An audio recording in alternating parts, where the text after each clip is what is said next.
He lost his father at 16, his mother at 25. No mentor, no degree, no one coming to save him. Sam Berman built what AI said had a 0.1% chance of existing. This is what happens when a man refuses to quit. Sam, really appreciate you coming on the podcast. I know that you are the leader of the Logistics Advanced Research Center, and that's a big part of what takes up your time every day. But what really drew me to you was you are really interested in developing individuals as to be excellent, to be leaders, outside of work. And I think that's crucial because I think as we age and we get older, we have an obligation to give something back. So tell me a little bit about what drove you to have this level of interest in helping people develop as leaders. Yeah. So a little background on me. I'm a Southerner, born in Georgia originally. I like to say that the thing that makes me a deep believer in God is that my mother was a West Virginia hillbilly and my father was a New York Vietnam veteran. So, there's certainly divine, principles that work in my life from the day one. They met in Chicago. So that's the odds of that have got to be astronomical. Spent most of my life before moving to Tennessee in California, grew up in Los Angeles. Funny story, I was this kind of fat, curly headed kid with deep Southern accent trying to make my way through life in Los Angeles. So I like to say I was a real chick magnet, right? My dad was a Vietnam vet and we had moved to Los Angeles because we were in Atlanta and he had some, health issues and needed to get kind of a warmer climate. So here I was dropped into a square peg in a very round hole and I kind of had to make my way through there. So that was kind of the start of a lot of who I am, right? Is trying to navigate an environment that I was not native to at all. And still am not. About 10 years ago, I moved my family back to Tennessee from California because I just needed to get back to my roots.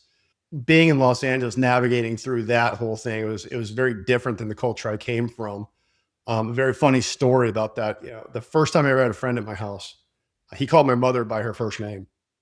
And I thought the floor was going to open up. This is 1980, 1981. Right. I thought the floor was going to open up and swallow me. The look on her face was classic.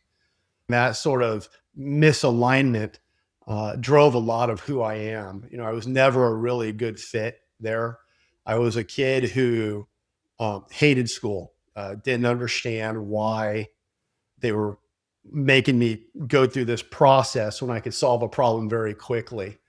And why it was all about, hey, we want uniformity. I was never that guy. And so everything was about misalignment in my life. And it made my life pretty tough growing up there.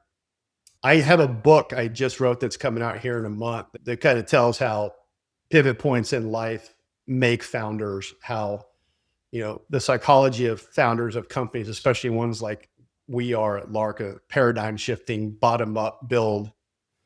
They have to really change not the world, but who they are internally. And that's where leadership actually ends up coming from here. I think one thing you just said, I find really interesting and in alignment with my work and what I do. I work with a lot of smaller businesses. But in the end, my experience is that the business, the character, the culture of the business ultimately winds up reflecting sort of the personality and the guiding principles of the founder, or the people leading it. And so I'd like to explore a little bit more about that in you. I mean, first, what are those core principles and where did they come from? And then eventually we'll dive into how do you make those real in your organization? Because in the long run, I mean, a lot of people put stuff on the wall that says, oh, this is what we believe, but is it actually what they do? And those are the kinds of things that distinguish what I believe could be a great company to be an outstanding company, one that truly sets itself apart. Certainly. Yeah. So this is going to sound kind of strange, but my principles come from pain. A lot of struggle growing up. So I had key moments in my life that changed a lot of who I was. And I was always one of those guys who was very straight-laced, very, wanted to follow the rules to some degree, wanted to destroy them to another degree. There's pivot points in everyone's life. And my pivot point came right before my senior year in high school. I was very young to be in school. I was always a year younger than everybody else. In fact, I was 17 when I graduated from high school and started college. So that was something that, you have to kind of scrape and claw your way through the world when you're young that way. But I found in my life that the one thing I really was good at was playing football. It was probably this sort of internal rage that I always had about not fitting in. And I got better and better at it. And actually, as I was going to my senior year, I was getting recruited by a number of Division I schools. Believe it or not, I don't look like it now, but I was actually an offensive lineman back then. Um, but when I was 16, right before my senior year, my father passed away suddenly. He had gone to Florida to visit his mother and died of a massive heart attack at the age of 48. And that just takes your floor out from underneath you, right? So every expectation I had, and I was the youngest of three boys. I also have a sister who was 11 years older than me. But I was trying to navigate the world at 16, and that changed everything.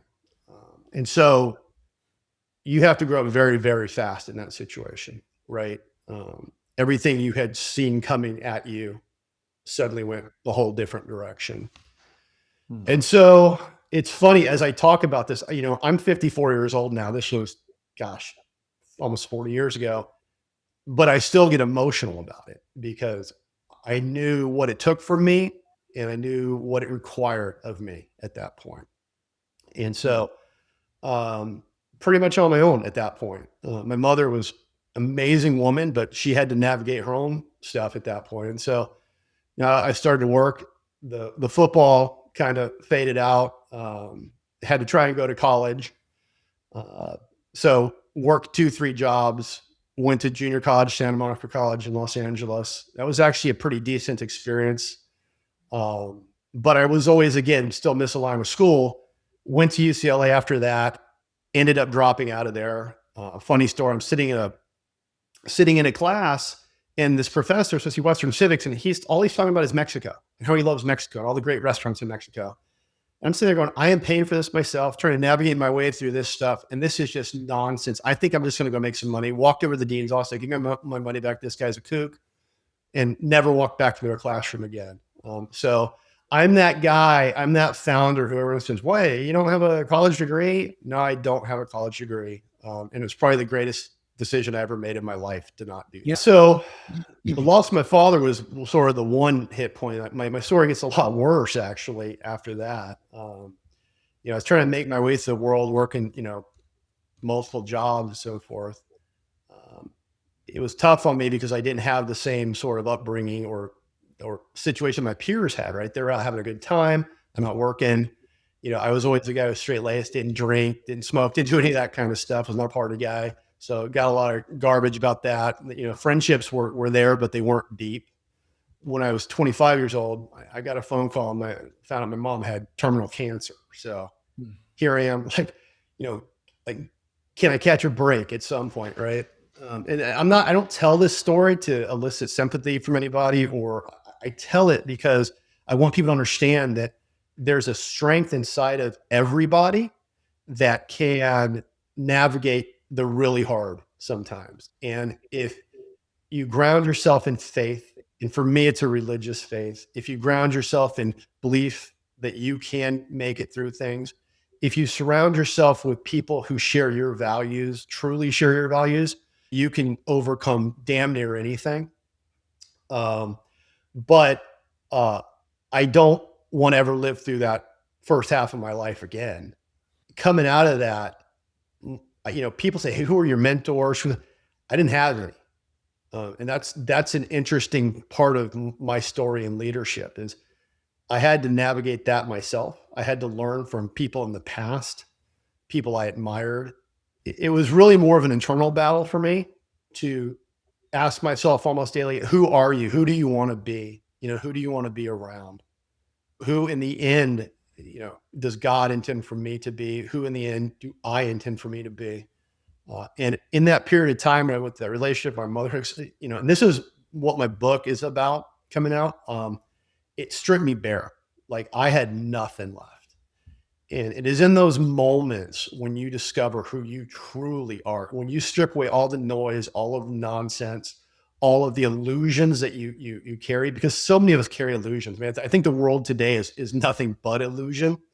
And when you get down to the nuts and bolts of it, when you're 25 and at your mother's funeral, when you're dealing with personalities that are off the rails, when you're trying to navigate, like I had a career in Silicon Valley at that point, trying to navigate that sort of sociopathic situation, you have to ground yourself in who you really want to be in the future.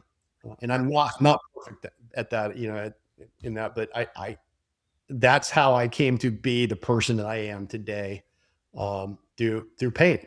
And when you go through pain at the level that I did, and it's interesting, the best founders in the world, the ones who build serious companies, the ones who build the things that last, the ones who build the things that matter, all of their stories are similar. All of them come from a place of deep survival, deep pain, overcoming unbelievable odds. I'll tell you something interesting. I did this recently. I just told my team at our Christmas dinner. Uh, I was talking to my co-founder, Chris Taylor, amazing guy. He's one day at the end of a week, and I was saying, "Man, this is a tough week," and I said, "But we're making great progress." And so I thought to myself, "Man, what are the odds that we exist?" Right? And so I actually got an AI system. I put all the odds of small company, founder without a college degree, drew this idea on a napkin one day. Didn't have any experience in building, crates or packaging or any of that kind of stuff. Went through just the whole litany, and the AI system came back and it said something. Well, the odds of this, I mean, this would be unbelievable. The odds of this would be, a fraction of 1/10 of 1%. And then I said, "Oh, wow, that's crazy." And then I sat there and it asked me a question. I didn't ask it after it said, "Did you actually do this?" Hmm. And I said, "Yeah, my team actually did this." And it came back, it said, "That is absolutely rarefied air." It said that is extraordinary if that is true, that you've actually done what you just outlined here, because the chances of it are so small. And then I asked it a question. I said, "What if I took myself out of this equation, right? What if I said, I take the founder without the degree, without all the, the background and all the craziness in his life?" It said, "Well, that dramatically would increase the odds of this happening." And so I kind of got a chuckle out of that. And I realized actually it is probably the reason that it did happen. Um, and so I think the people who become great leaders are the people who suffered, the people who are willing to suffer, the people who have no quit, the people who get up when the weight is too heavy, um, the people who, when they can't do it, can turn to something greater than themselves in faith and in strength. And when you've got literally nothing left, um, still get up, still find something in you that makes you who you are. And so I think part of what I do and part of who I am is I want better for the world, because I don't want people to go through what I went through. Although to some degree, I think our young men today probably need to suffer more than they do, to discover who they truly are. I mean, especially young men, they need dragons to slay, whether those be Mhm. external or internal or both. So I think that we need to embrace suffering. Is that, in the military and say embrace the suck, right? Can we dive into that a little bit more? Because Yeah. I want to summarize a little bit about what I think I heard. You can correct me if I'm wrong, but essentially, you have developed this sort of stoic resolve to just keep pushing forward because of the adversity that you had to go through in your youth, the loss of your father, the loss of your mother, a dramatic relationship, and you found a way to deal with it internally on your own. Essentially, there's no cavalry, tooting the bugle coming to your rescue. This was something you did on your own. Literally, I use that exact line you just used in a writing I did recently, that there's no one coming to save you. Correct. And that is, I mean, you talk about the world today, everyone wants some government to save them. They want some system to save them.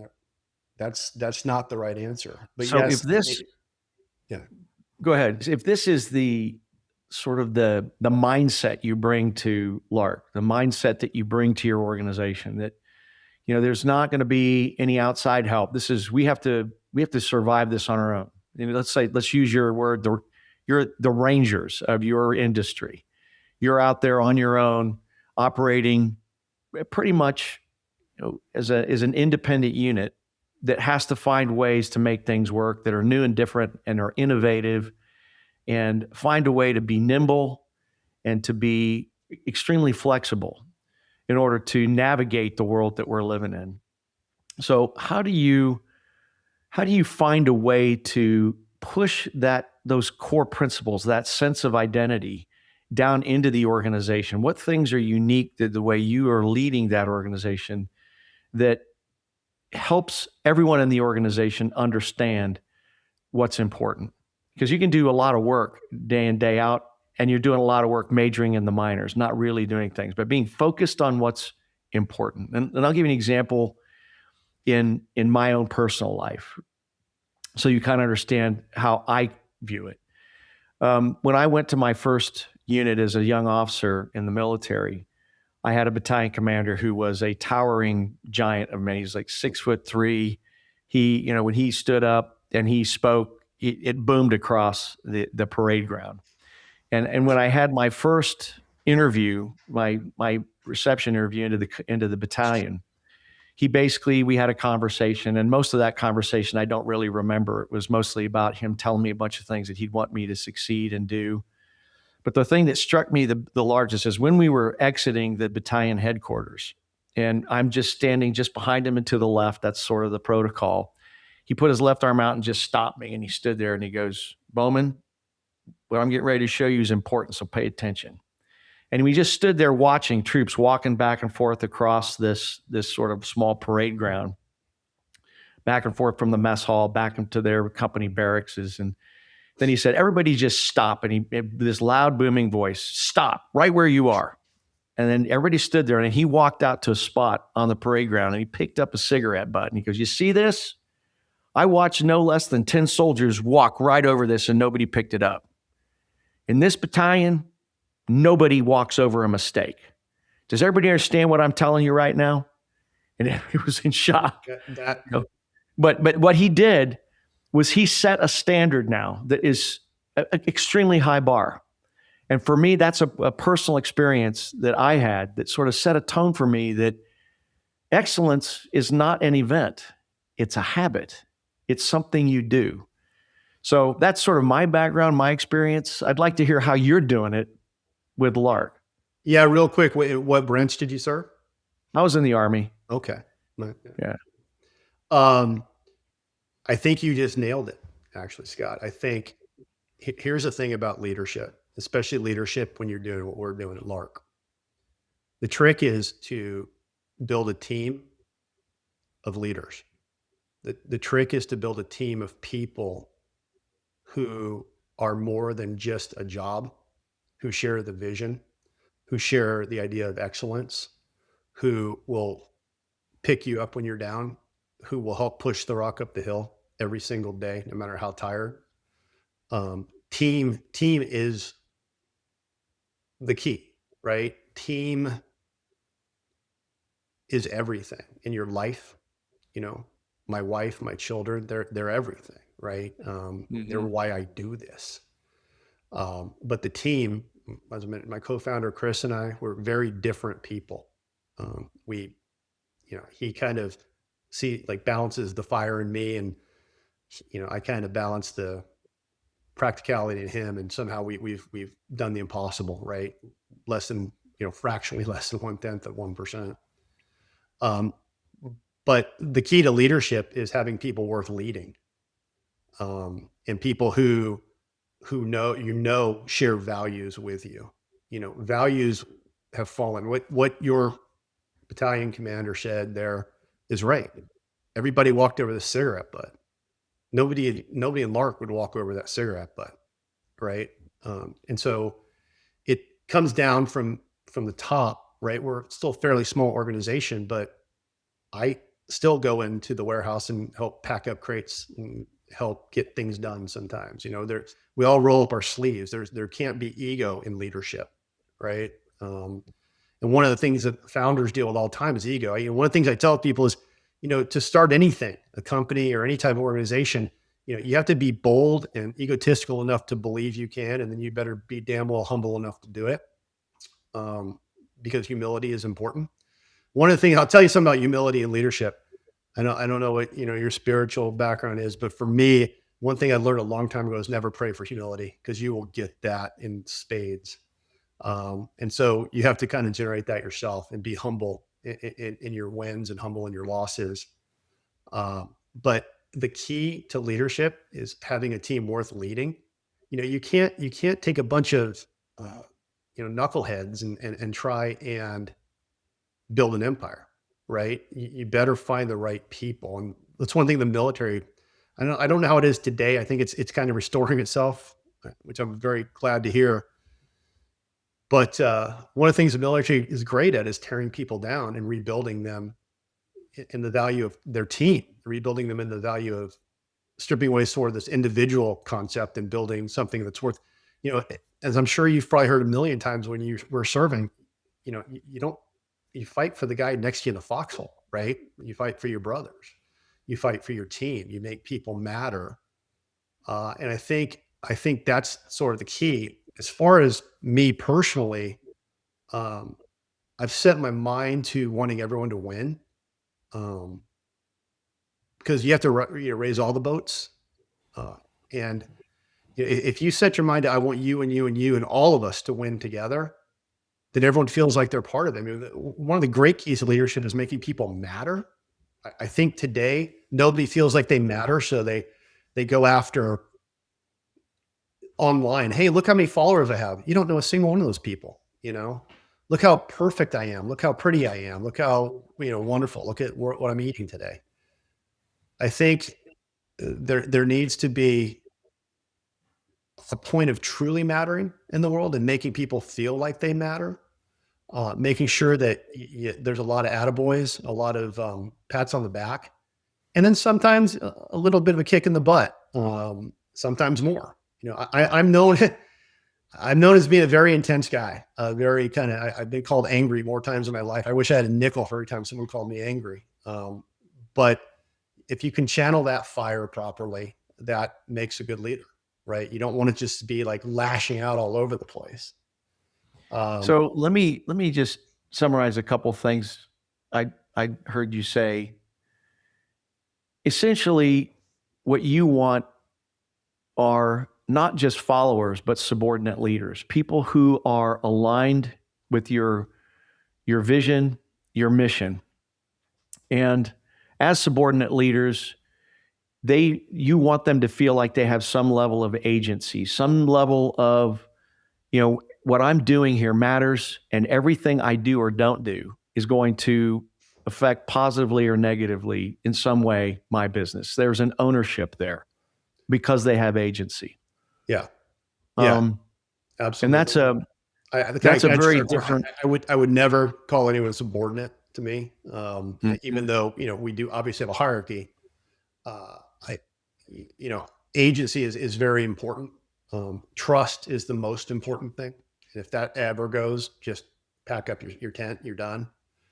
Um, I think that trust is probably the most important aspect of that, in that people can make the right decisions. But again, if you build the right team, they're going to make the right decisions. Um, Well, and they need the tools as well. I mean, that's it's not like you can just take somebody who doesn't know anything about the business, throw them in and go, okay. It's like telling somebody to go climb the Himalayas without a guide. yeah, I mean, even professional mountain climbers don't climb without a guide. So within Lark, you've built business processes, tools, leadership principles that are not just something you push, but something that are embedded within the culture of the organization. So for sure. let's take that one step farther. And we've sort of alluded to this earlier in our conversation. Uh, there are lots of changes that are occurring in the world today. We're experiencing basically a deglobalization. So for most of your and my professional lives, we've experienced nothing but globalization and the effects that globalization is having on the way business gets conducted. We've had a massive outsourcing of jobs and skills to other places around the world. And while that's been great lifting other nations up, it had come at a pretty substantial cost to those of us living in the United States, the hollowing out of our manufacturing base. And what we're seeing now is sort of the tide rolling back in. The For importance sure. of what we would have considered traditional, blue collar work and the importance of what they do. I mean, we have to double the infrastructure of our power grid at least in the next 5 or so years. And we talked Yep. about what lessons we can share, even though the environment that we grew up in is going to be different than the environment young people are growing up in today. What are the core lessons that we want them to understand? Something that some young kid that might be graduating from high school or might be navigating his way through university today. What are the lessons that we want to share with them so that they can maximize their probability of success? Not just in business and life, because businesses tend to be tools we use as leaders to help affect change. And the most important Mhm. things, at least in my view, that we build aren't the businesses themselves. Those are the success of the business is an outcome of building people, building men. To your point, this idea of you're building a team that if you were to go away tomorrow, the business, the team would sustain itself. So, what are the lessons that you would say?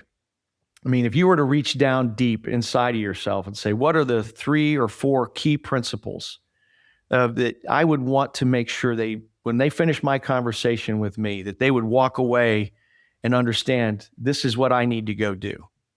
It's funny, Scott, you just said it at the end of the statement is reach deep down in yourself. The foundation of it is being willing to look at your own garbage, being willing to have some reflection on yourself. I think faith helps that a lot. I think we need to get back to true faith in our country, but you need to be willing to change yourself to build what matters. You need to be willing to look at your weaknesses. You need to be willing to truly engage the darkness inside of you and learn to use that without that fire, that anger, that rage. It's telling you something. I don't think we spend enough time teaching our kids self-reflection or being quiet. Um, they're always on their phones. They're always looking at something and getting information from somebody else instead of looking internally and listen to that quiet voice inside themselves. I think it starts with that. I think it starts with putting yourself. A core principle is being able to embrace the struggle and being willing to put yourself in a situation that's hard. Do hard things, right? Um, I don't think that our kids today are willing to do hard things. They want everything easy. I look at the parking lot at my daughter's school and there's BMWs and Broncos and all this stuff. I'm thinking, my first car barely ran, right? So, Yeah. I don't think we put them through the struggle that they need to be put through. I think the military is a great option again for that, as long as we return to core principles there.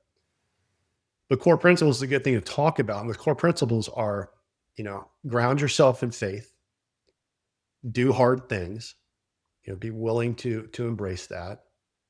Think beyond what the world is telling you. Spend time thinking for yourself. Stop buying into what the world is telling you. Um, this one I'm about to say is probably the most critical. Is you're really not that important, you know, especially when you're young. You've done nothing. You've earned nothing. So you're not important. Um, go do important things and then talk about your importance, but you're not important now just because, God graced you with life. He put you here to do some stuff that matters. And I think these principles, they're, I mean, you mentioned stoicism at one point. At some point, my philosophy is sort of stoic, but it's also, based more on the, Christianity and, yeah, kind of a combination of things. I think the Stoics sort of understood, that the internal battle is the more important battle, right? That strength comes from quiet, strength comes from love, for, one of the things you guys in the military have always told me, and I have a friend who's a Navy SEAL, former Navy SEAL commander, retired. And he said our whole thing was we didn't fight for hatred of what's in front of us. We fought for love of what's behind us. And I think we don't ground ourselves in what's important. You will learn very quickly, like in my life, what's important when you're standing over you're throwing dirt into a grave for your father or your mother. You will learn very quickly what's important. And I don't think that we ground this generation in what's important. I think we make them all superstars. We make them all valuable when they're really not, because they've offered no value yet. They're more of a liability than a value. Um, and I think we need to ground them in our traditions more. I think we need to celebrate our heritage and who we are more as a people, because we know we don't. If we don't teach history and the people who came before us, you know, um, I spent. It's interesting. I spent the COVID period, which it's a whole other nonsensical story, but that period, I spent learning my own history and who I was, and I found out that I come from 5 kings of Europe. Robert the Bruce, King of Scotland, was my direct great grandfather, and for some reason that really mattered to me, like who you are, what your heritage is, and we have a collective heritage in our country that we need to ground ourselves in, and we need to also teach honor again, especially to our boys. Um, we need to teach them that you matter more than you think, and you better become those men that at the end of your life you're proud to have been. And yes, you're going to make mistakes. Good, fix them. Um, be kind, be empathetic, be strong. I always say men should be, tender lions, right? Tender with your family. I am this guy. This is who I am. I I love my family. I love my friends. I'm the guy who'll do anything for them. But if you hurt them or you cross them in any way, there is nowhere on this earth you will hide that I will not get you. And that concept right there is a core of leadership. Love the people you're doing it for. Love your team. And if anyone crosses them, and if any competitors, you go get them with everything in you. I mean, that's the core of who we are as a people, right? We are with our military, right? Come after one of us, you've come after all of us. We love each other, and this is what our boys need to know. You need to love each other, and you need to defend each other. And that's what leadership is. I mean, that's the core of it, right? I mean, I think Simon Sinek wrote some books. Leaders eat last, right? It's a simple equation. Protect the things you love. This whole book I wrote coming out, it's called Militant Mind, and it's a psychology of building what doesn't exist. And the idea behind it is, I was guest lecturing at a university here in Nashville. A friend of mine is a finance professor there, and Chris, my co-founder, and I were lecturing on how you raise money for startups. And I'm watching his kids, and they're like taking it all in, taking their notes and so forth. And I looked at him, I said, I don't think they actually understand how this works. And so I asked one simple question. I said, how many of you think that relationships are the most important part of starting any business? Or now one of them raised their hand. And I thought, they actually don't know. They don't know that doing anything of value is not about building a thing. It's about changing yourself. It's about building the person you need to be. It's about going through isolation and difficulty and learning to use your sort of darkness inside of you. It's about overcoming things that would kill most people, right? It's about climbing and climbing and climbing, and then climbing some more, and not giving up. And I think that this stuff sounds like something out of like we're just checking boxes, right? It just sounds like cliche. But the truth is, leadership is it's few things. It's honor, it's integrity, it's service, and it's grind. I mean, that's it. And if you got those 4 things, you're a leader. You're going to make it. And It's saying with those four things, I'm going to care about the people around me and their success more than anything. And if you take care of those people, I promise you they will take care of you. And that's it, man. It's not hard. It's not a hard concept, but it is really hard work, right? It's really hard to stand in that place when the world tempts you in other directions. But it's not a hard Well, idea. Sam, you mentioned a couple key things that I think are really important that we highlight here. Number one is this idea of self awareness.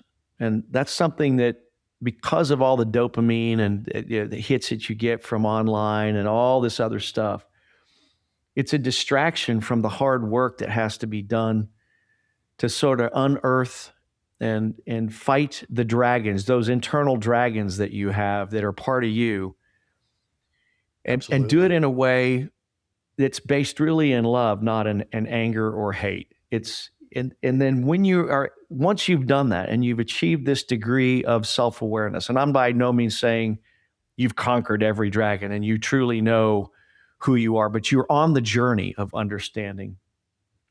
It's only then that you have the capacity to really lead others, because through thoroughly understanding yourself, you gain an insight into others that you can't otherwise have.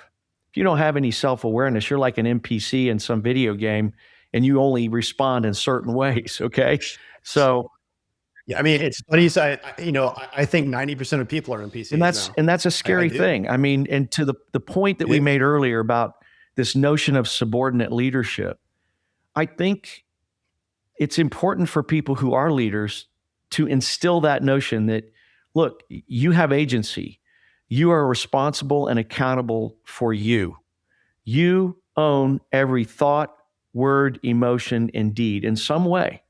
And until you're willing to accept that, you're in no place to be a leader, because you haven't really started the journey of self mastery that's going to be needed to be a leader. Because I'm telling you, the hardest things we do as leaders, it's not necessarily going out and raising the money or getting a building built. It's truly dealing with the people and understanding that everything we do, irrespective of the technology that we employ or the elegance of the processes that we build, ultimately everything we do is about service.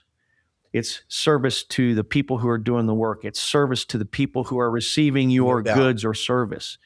And it's through that service that you understand that you are humble, that you are there to serve. They're not here to serve me. I'm here to serve. That's an important keynote. Well, and I'll tell you something, Scott. It leads to one key thing that undergirds this whole thing, right? Simple words: Mm-hmm. accountability.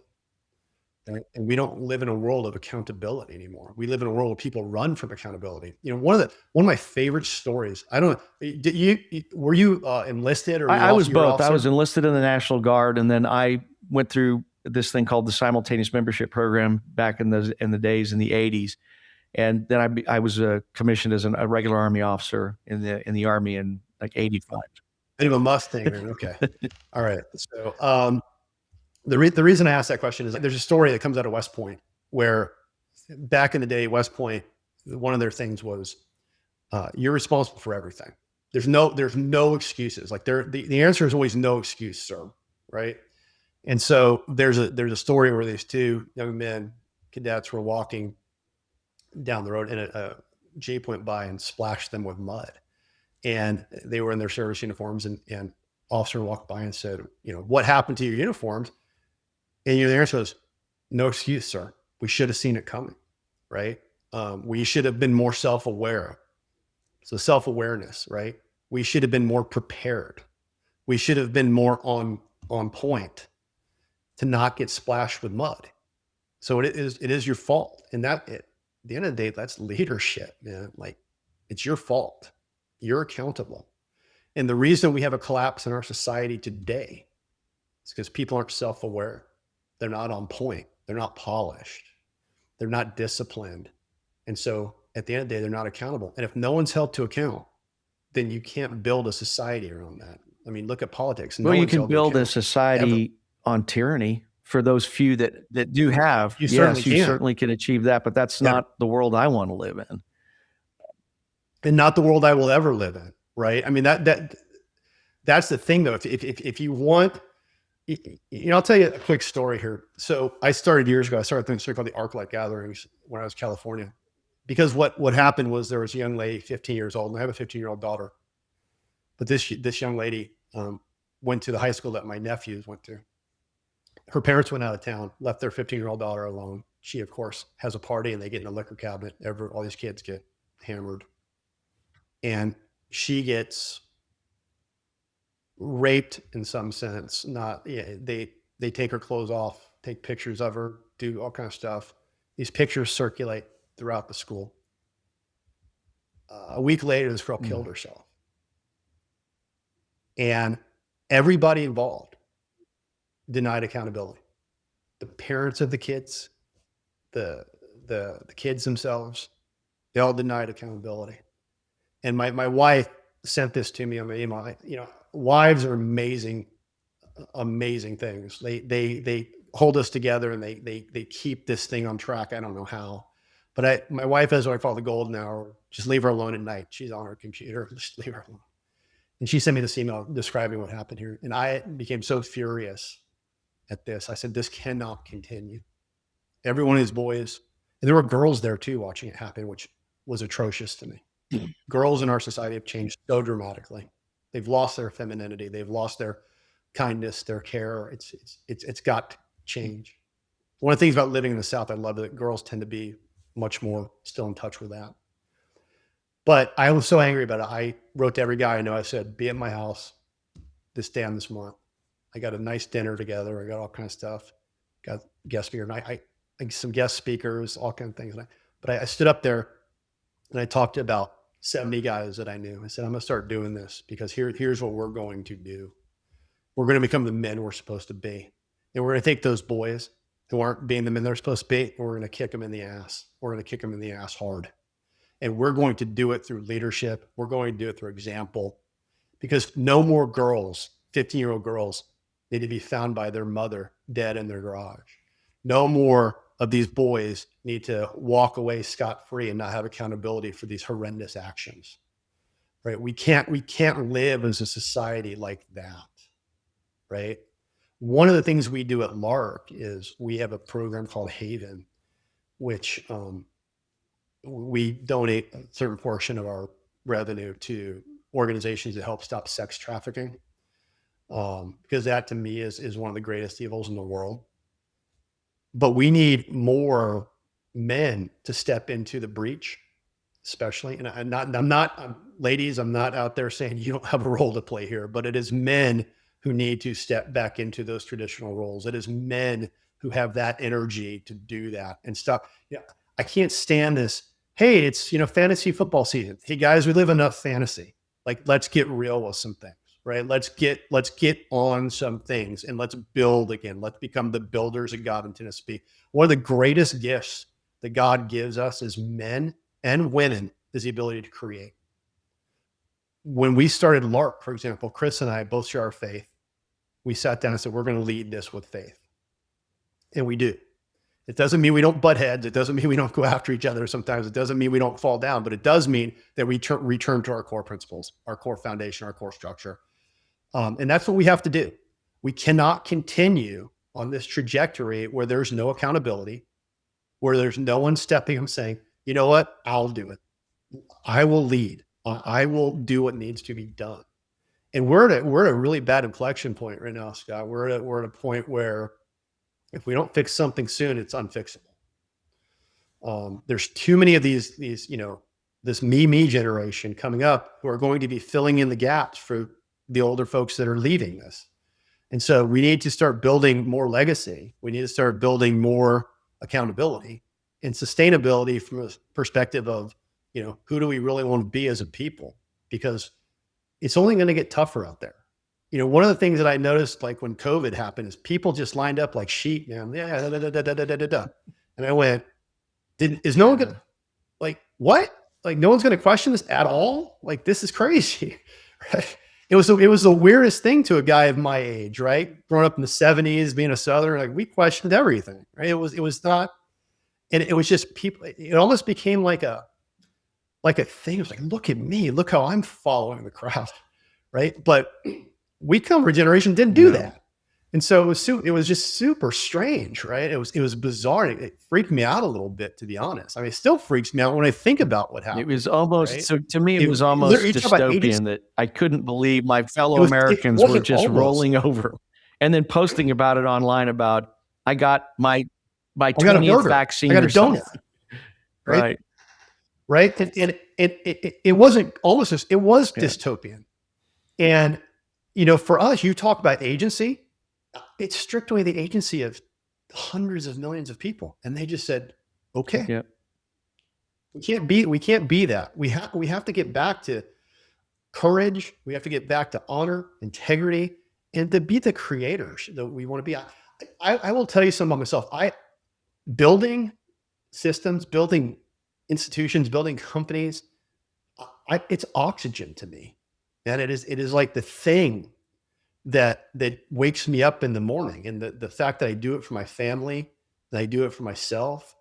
You know, my son's very much like this. He's a builder.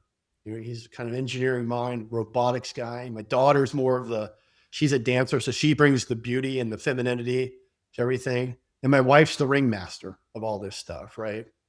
But we need to get back to the core principle of being creators and builders. I look at my wife, I look at all these women, being able to give birth to children is the greatest creative force on earth.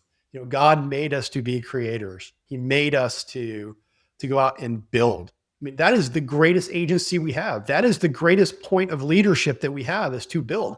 I go to Europe sometimes, I look at these cathedrals and I say, my God, they built this thing 1,000 years ago. And then I go look at a house that's built today and it's falling apart. We take no pride in what we're doing. We take no pride in what we're building. You know, at Lark, we take a great deal of pride in what we build. I'm known to be real like crazy about, like, a sticker is on one of our things. Say, that's crooked, fix it. Someone will say, well, it's not big. I fix the sticker, right? I mean, it's the details matter. Creation matters, right? You know, how people perceive you as a leader matters. You know, it's like, again, going back to the Stoics, how people perceive you matters.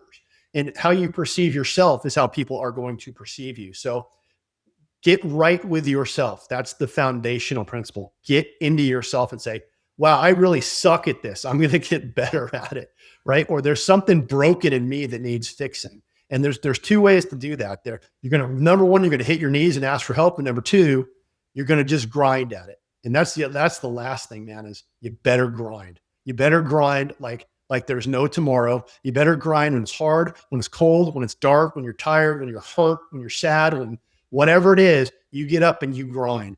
You know, I get up every day. I work out. I work out hard. You know, it keeps me in good shape. It keeps my mind in good shape. I grind every day. Like, gosh, I don't want to do that. I don't care. That's the inner voice. Kill that inner voice. Kill that voice that wants to make you small.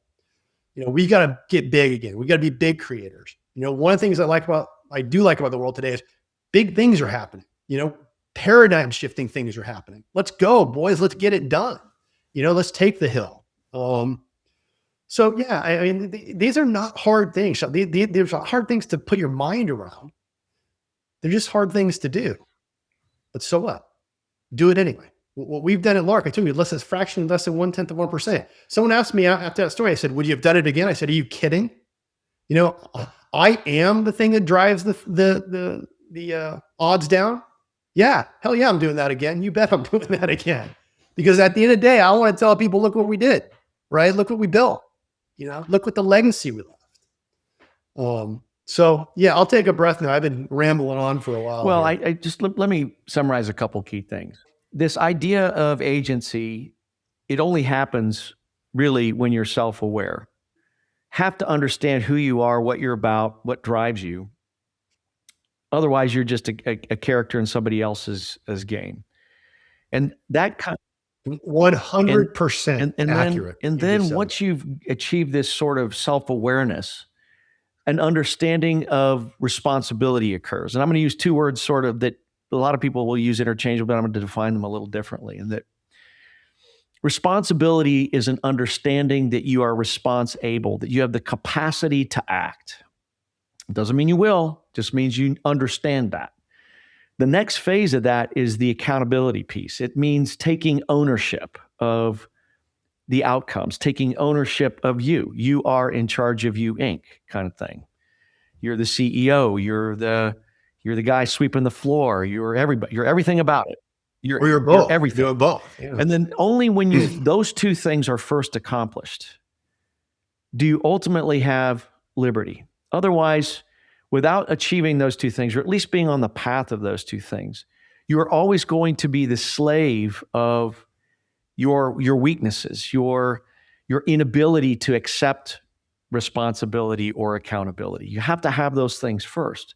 Then you achieve liberty, independence, the ability to be an actor in your own right.